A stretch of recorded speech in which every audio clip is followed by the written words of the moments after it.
Hemos venido en una serie que hemos usado mucho la cruz, ¿verdad? Hoy sí quiero cerrar esa miniserie con un mensaje que se llama La humillación que produce gloria. Filipenses capítulo 2, versículo del 1 al 11. La humillación que produce gloria. Amén. Vamos a orar. Padre, te pedimos que nos hables en el nombre de Jesús en esta mañana con tu poder.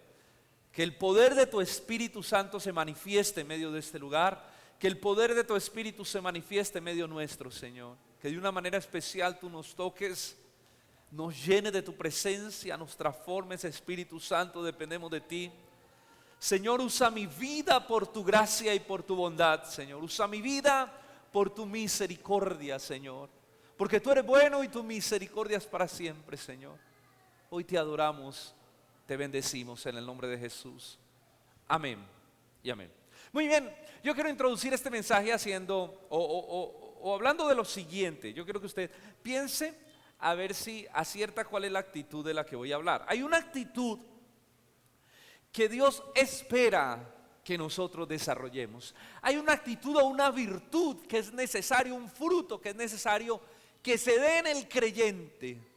En la Biblia es muy marcado esto, cómo Dios desea formar en nosotros una actitud. Piense a ver cuál es esa actitud. Dios desea formarla en nuestra vida. De hecho, en el Nuevo Testamento es presentada como un fruto del Espíritu Santo, como algo que el Espíritu Santo está constantemente trabajando para producirla en nuestra vida. Es un fruto del Espíritu. Hermano, de esta virtud o esta actitud constituye la base fundamental de nuestras relaciones, de cómo nos relacionamos con las demás personas. De esa actitud depende cómo nosotros nos relacionamos con las demás personas. Si nuestras relaciones son saludables y duraderas o no lo son, dependen de esa actitud. Todas nuestras relaciones, las relaciones de amigos, las relaciones de esposos, las relaciones con los hermanos, las relaciones laborales, las relaciones en nuestro colegio, en nuestra universidad, dependen de esa actitud. Si tenemos esa actitud, nuestras relaciones van a ser saludables y duraderas. Pero quien no posee esa actitud no puede tener relaciones saludables y duraderas, no las tendrá. De hecho, es una de las bases fundamentales para nuestra relación con Dios, tener esa actitud, para poder relacionarnos de manera profunda y de manera sana con el Señor. ¿Cuál creen ustedes que es esa actitud de la que yo quiero hablarles en esta mañana? La humildad. La humildad se constituye en la base fundamental de las relaciones. Quien tiene humildad puede tener relaciones saludables y duraderas. Quien no la tiene no podrá tenerla, siempre va a entrar en conflicto, en choque con las demás personas. Además, en nuestra relación con Dios, la palabra del Señor dice, Dios dice, yo habito con el quebrantado de espíritu y el humilde de corazón, ¿verdad? Dice que el Señor mira de cerca al humilde, pero al altivo lo mira, ¿qué? De lejos. Así que es una actitud fundamental que Dios está buscando desarrollar y trabajando constantemente en nuestro corazón para que podamos ser personas humildes, desarrollemos una humildad genuina en nuestra vida. Y hoy vamos a hablar de lo importante de desarrollar esa virtud en nuestro corazón.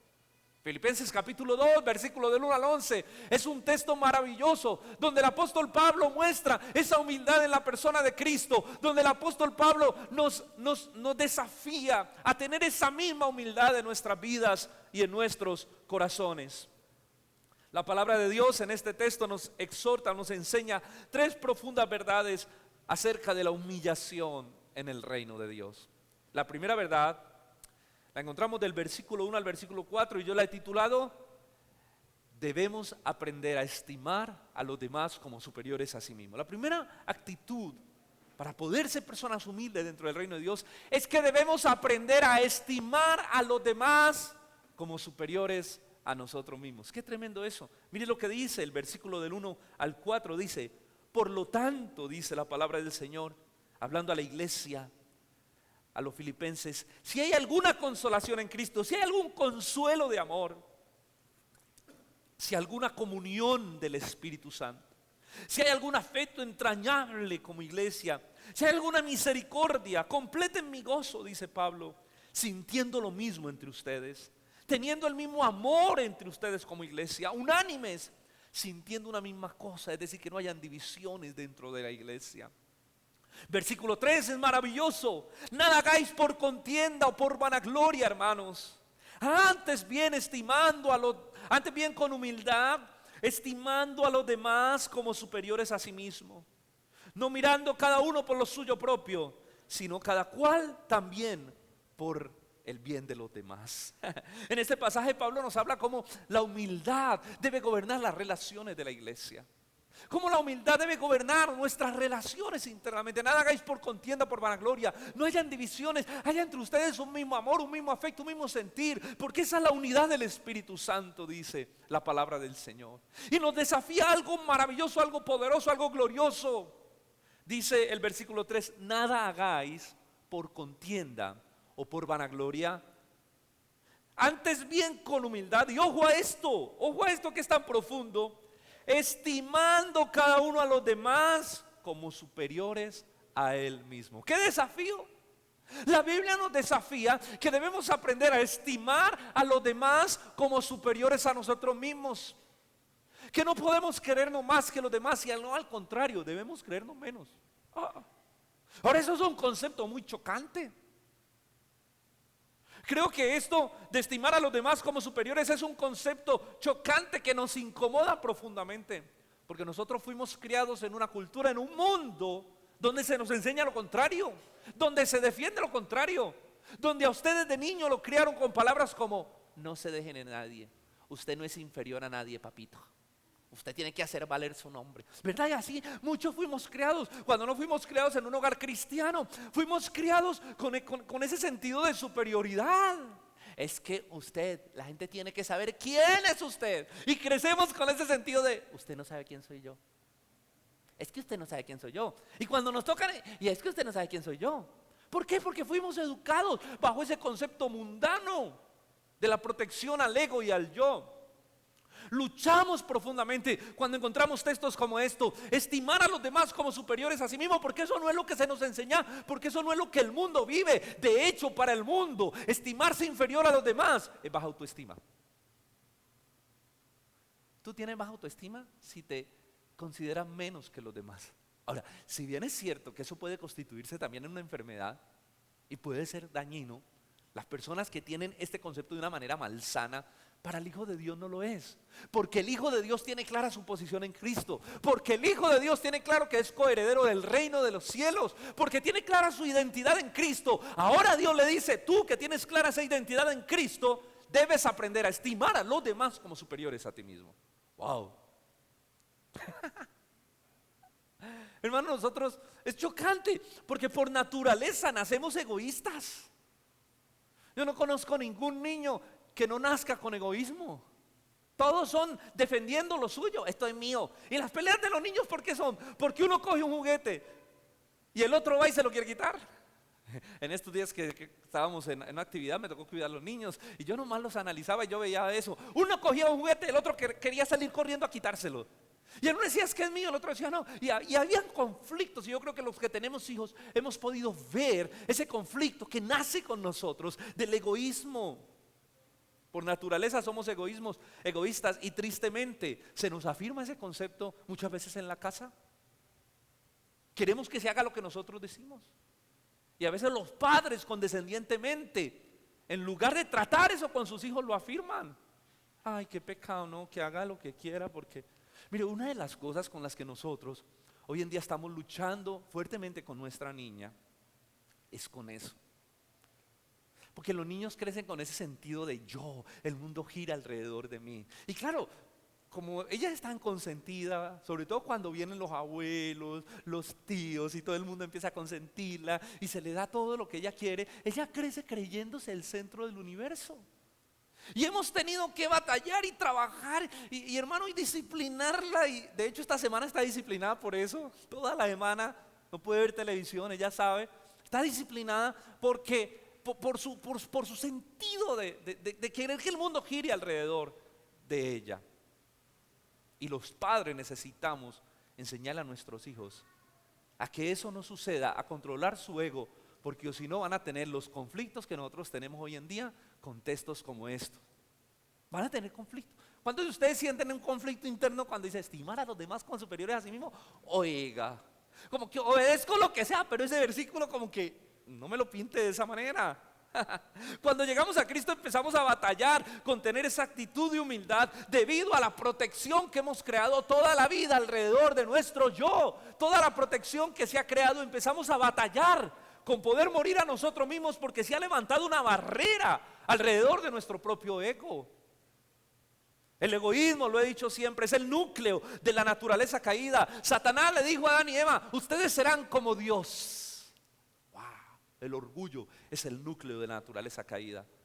Pero cuando llegamos a Cristo, ¿recuerdan la cruz que allá está? Cuando llegamos a Cristo, empezamos un proceso de muerte a nosotros mismos. Cuando nosotros llegamos a Cristo, la vida del creyente es un camino a su propio calvario, es un camino a la crucificación de su propio yo, de su propio ego. Eso es la vida cristiana, y Dios empieza a trabajar y a martillar contra nuestro orgullo, y Dios empieza a trabajar profundamente a través de su palabra, para que podamos tener la humildad y la mansedumbre que necesitamos para honrar a Dios y para vivir para la gloria de Dios. Ahora, ese proceso es un proceso que genera una tensión interna en nuestro corazón que es dolorosa. Y le digo, hay gente que no la soporta. Cuando la palabra de Dios empieza a ser predicada y pasajes como estos empiezan a ser expuestos, se entra en una tensión interna donde necesito aprender, y hay una tensión entre ese deseo de agradar a Dios y eso que la palabra de Dios me dice, pero también ese deseo interno que tenemos de agradarnos a nosotros mismos. Y hay gente que no soporta. Por eso hay mucha gente que viene a la iglesia y después se va.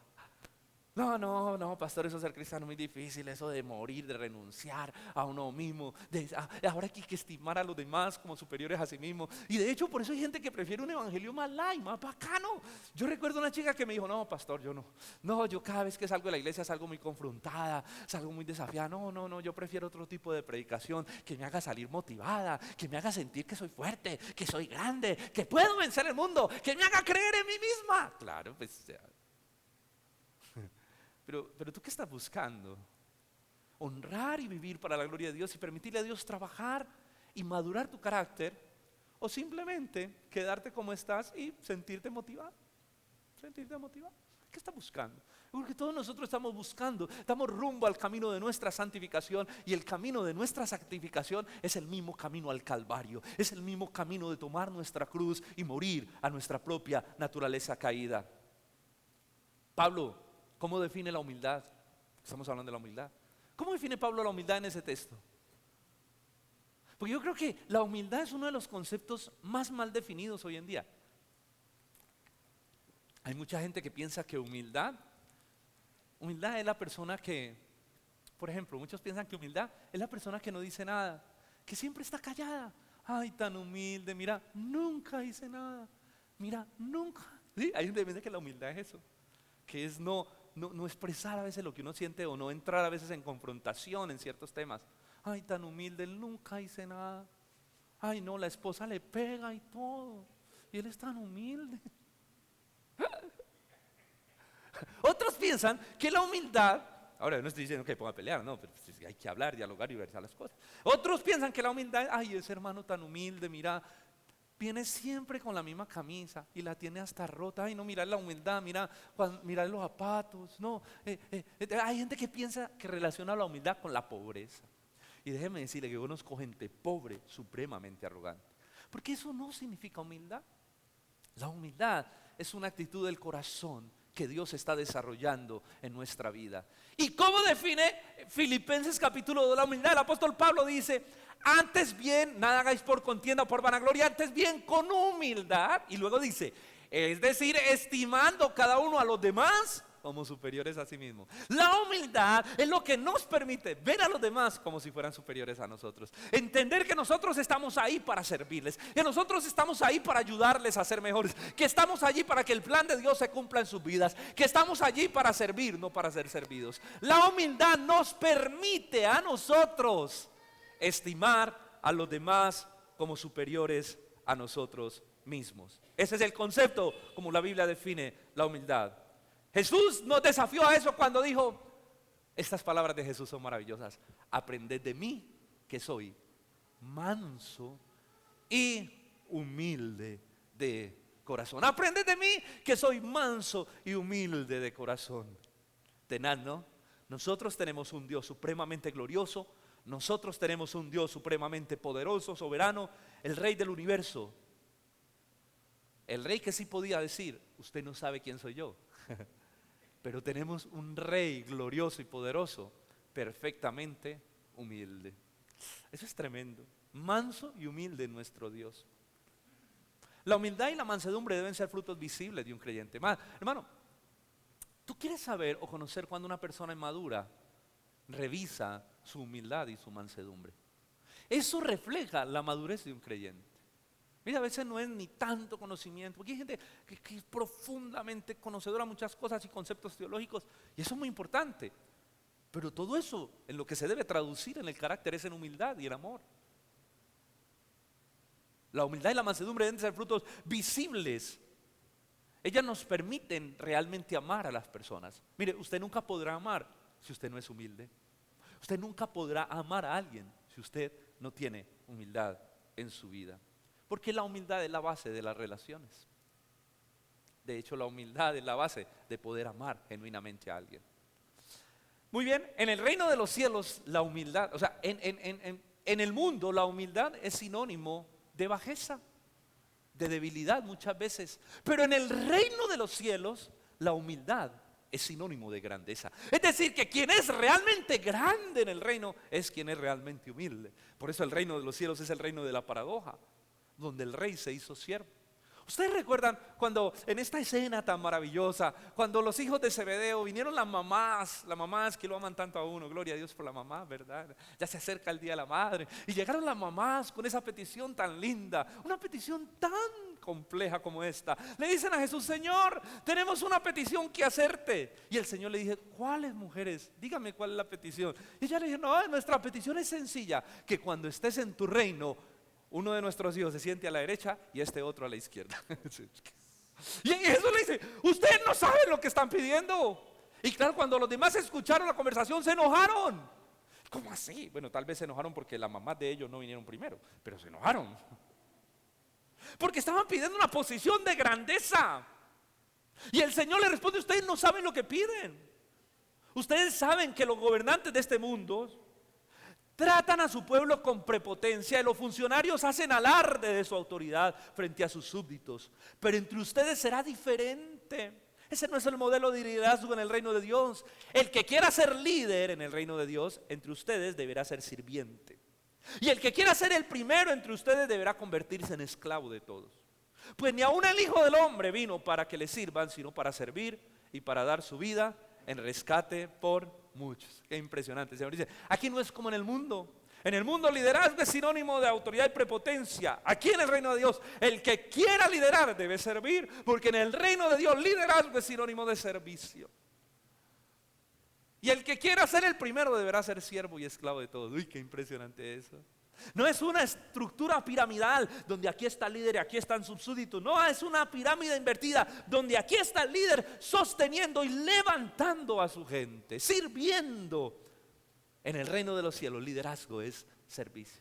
Y dice, pastor, yo quiero ser líder de la iglesia. ¿Y por qué? Porque yo tengo mucho potencial, mucho liderazgo, yo quisiera, pastor, tener gente allí. Venga, cójala suave, porque es que así no son las cosas. Cuando tú dices, yo quiero liderar, tú estás diciendo, pastor, yo quiero servir a la gente. Yo quiero tener gente a la que yo pueda pastorear, a la que yo pueda amar, a la que yo pueda darme, a la que yo pueda dedicarme, a la que yo pueda servirle. Eso es liderazgo en el reino de los cielos. Eso es liderazgo.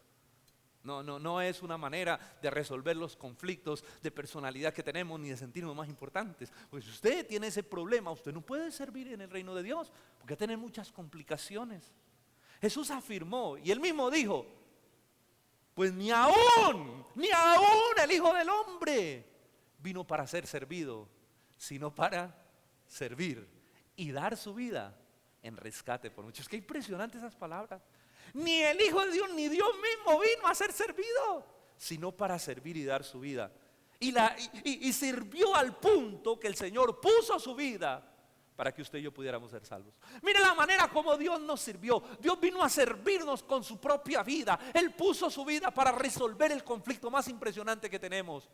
el conflicto con el pecado, cómo el pecado ha destruido nuestra vida y ha destruido nuestra relación con Dios. El Señor vino a dar su vida para resolver eso, no vino a servir con su propia vida. He venido a poner mi vida en rescate por muchos. Ok, mis hermanos, tremendo lo que hizo Cristo, ¿sí o no? ¿Cuántos cuando piensan en el plan de salvación dicen, uy no, es impresionante? Y el apóstol Pablo empieza a cavar más profundo y nos lleva a una segunda verdad en este texto. Y la segunda verdad es que debemos tener, una verdad que es desafiante, debemos tener el mismo sentir que Cristo. Wow. Debemos tener, dígale que está a su lado para que no se duerma, si está durmiendo, hermanos, son las 10 de la mañana, dígale, debemos tener el mismo sentir que tuvo Cristo. Debemos tener el mismo sentir que tuvo Cristo. Miren lo que dice por favor el versículo 5 al versículo 8. Haya pues en vosotros este sentir que hubo también en Cristo Jesús, el cual siendo en forma de Dios, no estimó el ser igual a Dios como cosa a que aferrarse, sino que se despojó a sí mismo, tomando forma de siervo y hecho semejante a los hombres, estando en la condición de hombre, se humilló a sí mismo, haciéndose obediente hasta la muerte y muerte de cruz. El apóstol Pablo, la palabra de Dios nos desafía a tener el mismo sentir que tuvo Cristo. Ahora esto es muy profundo, porque podemos caer en la liviandad de decir, el mismo yo tengo el mismo sentir que tuvo Cristo, pastor. A mí me gusta servir, a mí me gusta servir a los demás. Yo tengo el mismo sentir que tuvo Cristo. ¿Será? Revisemos un poquito cómo lo plantea el apóstol Pablo. ¿Cuál es el sentir que tuvo Cristo?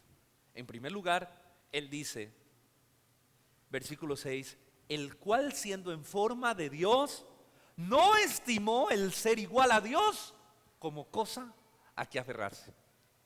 El cual siendo Dios no estimó el ser igual a Dios como cosa a que aferrarse. Es decir, que Jesús se despojó de su poder, de su gloria divina para hacerse hombre. Jesús renunció a sus derechos divinos para hacerse hombre. Cristo se despojó a su divinidad y aceptó ser hombre. Voluntariamente lo aceptó. Entendemos por la palabra de Dios que Jesucristo es el Cordero inmolado antes de la fundación del mundo. Es decir, hubo un plan. Yo me imagino esta escena, el Padre, el Hijo y el Espíritu Santo, la Trinidad, organizando el plan de salvación. Y el Padre dice, bueno, en este plan, Jesús, tú debes encarnarte y hacerte hombre. Para morir en una cruz por los pecados, debes renunciar a tus derechos como Dios. Y el Hijo diciendo, acepto. Jesús voluntariamente renunció a sus privilegios como Dios. Dejó su trono de gloria por venir a caminar en las calles polvorientas de Jerusalén. Dejó su trono de gloria por morir clavado en una cruz. Él lo aceptó voluntariamente. Él dejó su divinidad. Bueno, que sabemos que Él fue 100% Dios y 100% hombre, pero espero que usted me logre entender en lo que estoy argumentando esta mañana. Hermano, esto requiere un alto grado de humildad de nuestro Dios. ¿Saben lo que yo les decía ahorita? A mí una de las cosas que me impresiona de Dios es cómo Dios puede ser perfectamente soberano, cómo puede ser gloriosamente poderoso y cómo puede ser perfectamente humilde a la vez. O sea, Dios no tiene problemas con el poder no afecta a su personalidad porque Él es perfecto. Dios no tiene problemas de necesidad de adulación, porque Él es perfecto. Hay gente que le dice, yo me he encontrado con inconversos, que le dicen a uno, pero Dios como que tiene problemas de personalidad, porque Dios exige la adoración de los hombres, porque Dios quiere que los hombres le adoren. ¿Acaso Él no se siente Dios? Qué tenaz esa manera de pensar, ¿no? Porque Él quiere, porque Él exige que le adoren. No, hermano, Dios no necesita nuestra adoración para ser Dios, ¿o sí? No, Él es Dios. Dios ni siquiera necesita nuestra adoración para sentirse pleno, porque Él es completo. Porque si Dios tuviera alguna falencia, no fuera perfecto, y si no fuera perfecto, no fuera Dios. Entonces Dios no tiene ningún problema de personalidad. Dios no necesita ser adulado. Dios no necesita sentirse glorioso, porque Él lo es en sí mismo. Sencillamente Dios nos creó para su gloria, y Dios sabe que el ser humano no puede funcionar si no es para la gloria de Dios, porque fuimos creados para eso. Y Dios pide la adoración porque Él es Dios y porque nos creó para eso, para compartir su perfecto amor con el hombre. Es más, quien se beneficia de la adoración a Dios, primero es Dios, su gloria, pero en última instancia el hombre. Dios en su amor permite que el hombre lo adore, porque esa adoración llena, satisface plenamente el corazón humano. Si el hombre no vive para adorar a Dios, el hombre está viviendo sin sentido. Y de esa manera explica Romanos capítulo 1 que el hombre vive entonces una vida desgraciada al cambiar la gloria de Dios por la mentira. Él no tiene problemas con el poder. Hermano, nosotros fuimos creados para amar a Dios y para adorarlo a través del servicio que hacemos para nuestro Dios. Yo quiero hacer una aplicación práctica de este primer subpunto allí, tratando del sentir de Cristo. Y es que definitivamente nosotros, al igual que Cristo, muchas veces vamos a tener que renunciar a nuestros derechos por servir a los demás, a cosas a las que tenemos derecho por servir a otros. ¿No se ha encontrado usted frente a algunas oportunidades donde usted tiene que renunciar a algo a lo que usted tiene derecho? El apóstol Pablo es un ejemplo de esto cuando le escribe a los Corintios. Dice: yo renuncio a muchos de mis derechos por amor a la iglesia, porque los amo, dice Pablo. Y muchas veces por servir a Dios, por servir a los demás, vamos a tener que renunciar a derechos nuestros, a derechos que tenemos. Pero dice la palabra de Dios que debemos tener el sentir de Cristo, es decir, debemos aprender a renunciar muchas veces a nuestros derechos por amor a los demás. ¿Sí o no? Cosa sencilla. Llegamos al final cuando se acabó el culto y usted salió tarde y quedaron 2 pan de bonos y un té en el refrigerio. Y usted con esa hambre porque usted está ayunando hoy. Usted, ay, 2 pan de bonos. Y de pronto llega otra persona que vino por primera vez y dice: ¿y mi refrigerio? Y usted está ahí. Usted dice: hay 2 pan de bonos y un té. No, esto es para mí. No hay, se acabó, llegó tarde. No. Usted, por amor, ¿usted qué dice? Mira, aquí hay 2 pan de bonos y un té. Aunque usted por dentro esté muriendo de hambre y diga: ¿y para qué no me vine antes? Pero usted está renunciando a sus derechos por amor a otra persona. Eso es lo que nos enseña. Eso es tener el sentir de Cristo. No se trata solamente de servir, sino de servir con abnegación muchas veces. Bueno, también el apóstol Pablo dice allí, versículo 7, allá este sentir que hubo en Cristo, dice versículo 7, que se despojó a sí mismo tomando forma de siervo, hecho semejante a los hombres. Esto es impresionante. Jesús no solo se humilló haciéndose hombre, porque el hecho de que Dios se haga hombre es una suficiente humillación, sino que además se humilló haciéndose siervo de los hombres. Es decir, no solo se hizo hombre, sino que se hizo un sirviente. ¿Ustedes recuerdan esa escena tan maravillosa donde Jesús lava los pies a los discípulos, que hasta Pedro dijo: Señor, no me lo laves, ¿cómo te ocurre? ¿Recuerda cuando lo iban a bautizar? Que dice Juan el Bautista: yo no soy digno de desatar la correa de tu calzado. Pero él, siendo Dios, no solo se hizo hombre, sino que se hizo siervo de los hombres. Esto fue lo que sorprendió a la gente que esperaba el Mesías, porque todos esperaban y por eso muchos judíos no creen en él y no creyeron, porque esperaban un libertador, esperaban un rey, un conquistador, un hombre que sujetara, que sometiera a los demás, que sometiera al imperio romano y trajera la libertad al pueblo judío. Esperaban ese tipo de hombre que pudiera tener ese dominio y ese control. Pero Dios no se encarnó en ese hombre. Es más, ¿dónde nació? En un pesebre. Ellos esperaban un rey que naciera en un palacio. Ese rey humilde nació en un pesebre de un humilde carpintero y una humilde mujer. Allí en un pesebre nació y se encarnó, no en un rey glorioso, sino en un humilde siervo. Dios se encarnó en un humilde servidor. Mire, Dios con toda su gloria hubiera podido encarnarse en un rey, hubiera podido nacer como un rey en un palacio y hubiera podido exigir el servicio. No, Jesús hubiera podido exigir la gloria y el servicio de los hombres, pero no lo hizo. ¿Sabe por qué? Porque en su primera venida Él venía en condición de siervo. Dice Isaías: como cordero llevado al matadero, enmudeció, no abrió su boca. Él venía en condición de siervo porque Él necesitaba resolver el problema más grande que teníamos, el problema con el pecado. Él venía cargado de misericordia. En su primera venida vino como un siervo cargado de misericordia para morir en una cruz y expiar nuestro pecado. De esa manera estaba diseñado el plan de salvación de Dios. Ahora, este texto, ¿a qué nos desafía? Nos desafía que necesitamos tener el mismo sentir de Cristo. ¿Y cuál es ese sentir? Que, hermano, no importa los títulos que usted tenga, no importa los títulos que usted haya adquirido en esta tierra, no importa el renombre, la fama, la influencia o la reputación que usted tenga, usted debe colocar todo eso al servicio de Dios y de los demás. Que en el reino de Dios, todo lo que Dios nos da es para que nosotros lo coloquemos al servicio de Él y de su reino. Que usted debe renunciar a todos sus privilegios, sus derechos. ¿Recuerdan lo que Pablo dijo? Yo estimo como basura todo lo que tengo, con tal de ganar a Dios su conocimiento de Cristo. Que debemos aprender, hermano, a estimar a los demás por encima de nuestros logros, de nuestros títulos, y servirle con lo que Dios nos ha dado. Yo te voy a decir algo: si Dios te ha dado cosas, si Dios te ha dado títulos, una profesión, una carrera, si Dios te ha dado empresa, negocios, si Dios te ha prosperado, si Dios te ha dado dinero y tal vez mucho, todo eso debe ser para servir a los demás y para honrar el nombre de Dios. ¿Ustedes recuerdan la parábola de los talentos? Y que el Señor termina diciendo, porque al que más se le da, más se le exigirá. Tremendo. Tenemos que tener ese sentir de Cristo.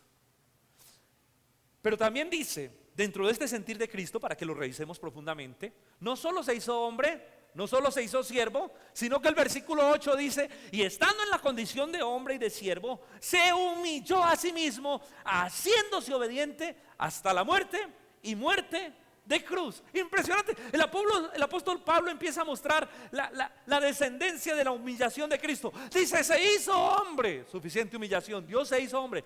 Pero no solo hombre, se hizo siervo. Pero no solo se hizo siervo, se humilló a sí mismo hasta la muerte. No solo la muerte, muerte de cruz. Jesús tocó las profundidades de la humillación. Dice la Biblia que por nosotros se hizo maldición.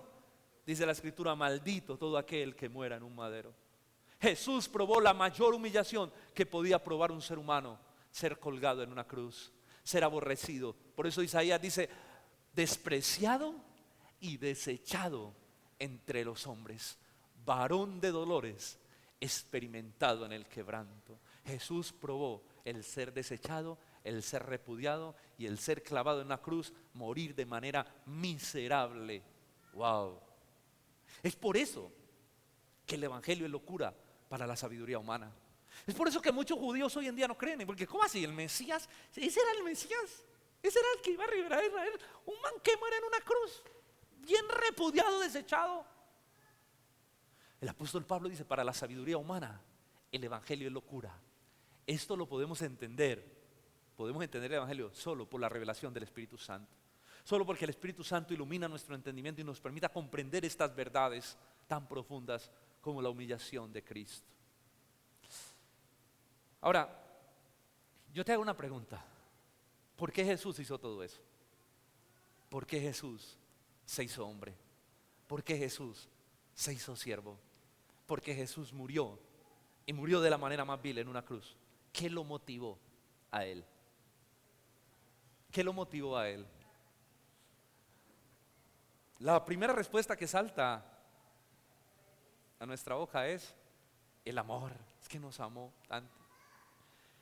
Y es verdad, el amor hace parte de las realidades que llevaron a Jesús a la cruz. Como lo cantamos ahorita, su amor es tan grande, incondicional. Dios me ama tanto que envió a su Hijo para morir en una cruz. Pero Pablo en este texto nos define que la principal motivación de Cristo para morir en una cruz y producirse toda esa humillación a sí mismo fue la obediencia. Y estando en la condición de hombre, se humilló a sí mismo. Ojo, haciéndose obediente hasta la muerte y muerte de cruz. Es decir, que lo que motivó a Cristo a humillarse a ese punto fue el amor a su Padre, fue la obediencia a su Padre, fue el amor que le tenía. Jesús dijo, como el Padre me dijo, yo amo al Padre, y como el Padre me dijo, así hago. En el reino de Dios, el amor es traducido en términos de obediencia. A mí me gusta siempre que mi esposa le repite mucho a nuestra niña, le dice, ¿tú amas a tus padres? Recuerda que amar es obedecer. Porque nosotros fuimos claros en el concepto de que amar es como un sentimiento. Entonces muchos padres, muchos hijos le dicen a sus padres, Ay, papá, yo te amo tanto. Ay, papá, tú eres tan importante para mí. Ay, mi hijo, bueno, muchas gracias. Hágame un favor, usted me puede pasar eso que está. No, vaya usted, escuche, es que usted qué cree, que es que no tiene mano. ¿Qué? ¿Sí me entiende? O sea, a veces para nosotros el amor es un sentimentalismo. En la Biblia el amor es traducido en términos de obediencia. Lea 1 Corintios 13, son acciones. Claro, uno siente el amor por Dios. Yo no sé cuándo de ustedes, cuando se levantan, como decía el salmista David, me levanto y aún siento que estás conmigo. Hermano, tan especial que levantarse y decir, Señor, gracias porque estás aquí. Poder percibir y sentir su presencia. Claro, hay días que tal vez usted no sienta lo mismo, porque los sentimientos humanos son muy caídos. Pero el amor también hace parte de esa afectividad. Pero para la Biblia, amor es obediencia. Si me amáis, guardad mis mandamientos. El Hijo amó al Padre de tal manera que se adhirió al plan hasta el final. Recuerdan que en el Getsemaní Jesús tuvo una crisis donde oró y dijo, Padre, si quieres pasa de mí esta copa, pero no se haga mi voluntad sino la tuya. Pocas palabras le está diciendo, Padre, yo te amo y me adhiero al plan que tú diseñaste desde el principio, porque te amo. Así que, hermanos, la posición correcta es la siguiente: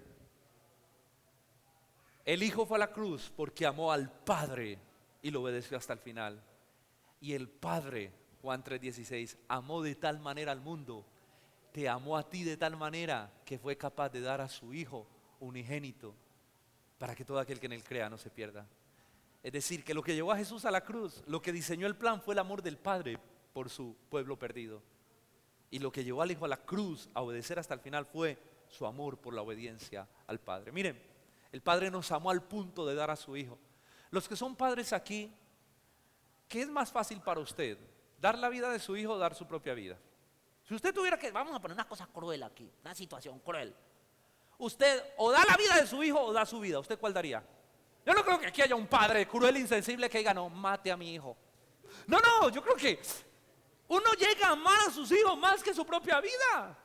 Y uno dice, pues aquí estoy yo, pero déjelo a él. El Padre nos amó al punto que no se dio a sí mismo. Aunque esto no quiero que parezca herejía, porque el Padre y el Hijo son uno. Pero el Padre nos amó al punto que dio, dice, de tal manera amó al mundo que dio lo que más amaba, al Hijo. Wow. Entender eso nos pone en otra perspectiva del amor. Nos permite percibir cuán profundo es el amor de Dios por nosotros. Y el Hijo nos amó. El Hijo fue a la cruz porque amó al Padre en obediencia absoluta. ¿Qué podemos entender de esto? Que lo que debe motivar nuestro servicio a los demás, nuestro servicio a Dios, es el amor. Es la obediencia. Debemos servir por obediencia. Porque quien ama al Padre le sirve. Hay muchas maneras de servir. Muchas maneras. Aquí en la iglesia, afuera, en su trabajo, en su universidad. Usted puede servir a Dios. No necesariamente tiene que hacerlo dentro de un ministerio. Aunque si usted tiene un llamado, lo puede hacer dentro de un ministerio. Debemos estar motivados por el gran mandamiento de Dios. Por dos cosas. Amarás a Dios sobre todas las cosas y amarás al prójimo como a ti mismo. Jesús nos dio ejemplo de ese amor. Mis hermanos, el reino de los cielos es el reino de la paradoja. Una cosa impresionante, donde el rey se hace siervo, donde el humilde es exaltado y donde llevar la cruz es llevar la corona. Qué impresionante. Por eso el mundo no nos entiende muchas cosas. Y con esto quiero terminar con la tercera verdad. La exaltación de la humildad. La exaltación de la humildad. Versículos 9 al 11.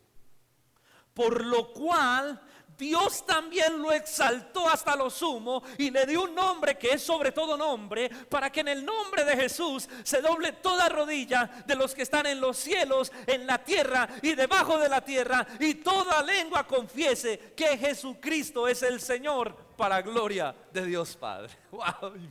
Dios recompensará la absoluta obediencia de Cristo. ¿Cómo la recompensa? La humillación que Él hizo por obediencia al plan, dándole un nombre que es sobre todo nombre, dándole un honor, el honor más alto, ante el cual se doblará toda rodilla. Ojo a esto, toda. No dice la rodilla de los que creen, no, toda, de los que creen y los que no creen, de los hombres, de los ángeles y de los mismos demonios, se doblarán ante el nombre de Jesús y su gloria. Le dio un nombre que es sobre todo nombre, lo exaltó, por lo cual Dios lo exaltó a lo sumo. Escuche, el Hijo se humilló a lo sumo por amor al Padre. Así que el Padre por amor al Hijo lo exaltará o lo exaltó a lo sumo. Qué impresionante esto. Por amor al Padre, el Hijo tomó la decisión de humillarse a lo sumo. Por amor al Hijo, el Padre lo exaltará a lo sumo y le dará el más grande honor delante de los hombres a los cuales el Hijo sirvió. En su primera venida, Él vino como siervo sufriente. Cargado de misericordia y de gracia. Pero en su segunda venida vendrá como Rey de Reyes y Señor de Señores, con la espada de la justicia en su mano, para hacer que ante Él se doble toda rodilla de los que creen. ¿Cómo se doblará nuestra rodilla cuando le veamos a Él regresar en gloria? Yo creo que se doblará con el mayor gozo. Señor, aquí estás. Pero ¿cómo se doblará la rodilla de aquellos que nunca creyeron? ¿Cómo se doblará la rodilla de los demonios también, sabiendo que van a ir a la condenación eterna? Se doblará crujiendo los dientes, pero tendrá que doblarse. En su primera venida vino como siervo sufriente. En su segunda regresará como el Rey de Reyes, el Señor de Señores, lleno de gloria y majestad. Y todo ojo verá esto. Hermano, debemos entender, como dijo el apóstol Pablo, que Dios recompensará la humillación y el servicio de su pueblo. Que Dios nunca tendrá en vano tu trabajo en el reino de Dios. Que cada cosa que hagamos para el Señor, cada cosa, por pequeña que sea, siempre será tomada en cuenta. Esa es la manera, mire hermano, servir a Dios es la manera como nosotros hacemos tesoros en el cielo.